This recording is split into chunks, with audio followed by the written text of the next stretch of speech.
song, another favorite April Wine song. That music, I mean, honestly, it's just part of our lives, part of our history, right, as Canadians.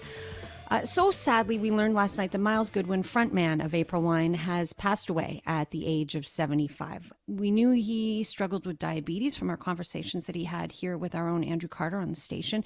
But it turns out he had another health struggle too. So let's find out more and pay tribute to a truly remarkable man. Eric Alper, music historian and publicist, joins us now. Hi, Eric. Hi, thanks for having me.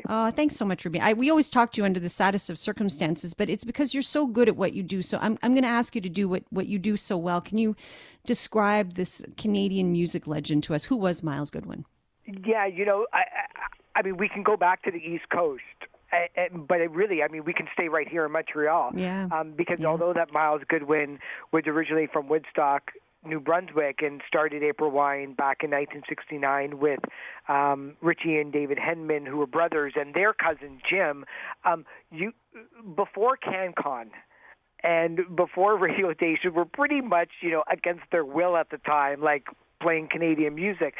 You had to go, if you were a rock and roll band, you had to play every high school, every venue, every bar in this country, coast to coast to coast to coast, and not stop. And by the looks of the sheer amount of posts that I see on Facebook, they played a lot of high schools, and a lot of people remember that. And that's essentially what happened, attracting the attention of record labels in Montreal. The band then moved to Montreal and stayed there for 30 years. But in the meantime, they weren't just competing with other bands from Canada like Rush or the Guess Who or BTO or Triumph. They were competing with The Who and the Rolling Stones and Genesis and all of those bands because they needed to break America. There was only so much that Canada would be offering, and they did it. And Myles wrote the hits like Just Between You and Me and Sign of the Gypsy Queen and Roller, sold 10 million albums around the world.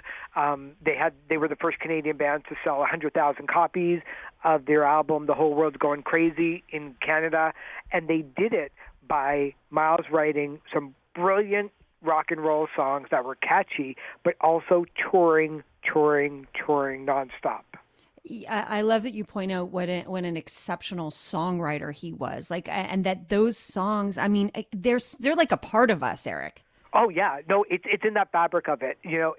When April Wine got inducted into the Canadian Music Hall of Fame, and then a couple of months ago to Canada's Walk of Fame, Myles was also inducted into the Canadian Songwriters Hall of Fame, and I remember talking to him that moment that he got into Songwriters Hall of Fame meant more to him than the gold albums did, because that was the respectability that I think he really, really craved for. Because when you're a songwriter and you write these songs in complete isolation away from the rest of the world, not having a clue who's going to listen to it, and then you start to have 40,000 people sing those songs back to you, it starts getting in TV shows. I mean, even Roller, the song that came out like 4 decades ago, it was in like 5 Netflix films in the last 3 or 4 years. And when you go on the new generation of how music is being consumed, of Spotify and YouTube and the rest of it all, they have 15, 20 million streams on there. So it's not the older generation that is listening to this music only. It's that new generation of like 8 to 20-year-old that are hearing their music in their favorite television show, which kind of shows you that like this music is never going to go away. In fact, I could probably make a case that more people are listening to their music now than they were maybe 10 or 15 years ago, when you had to find their records into a record store and hope that it wasn't sold out.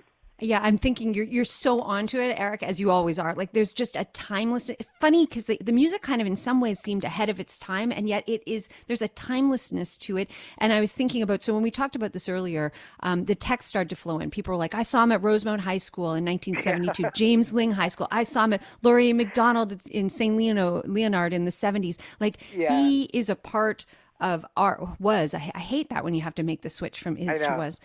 He was a part of all of our stories, and we have a little bit of ownership almost over it, don't we?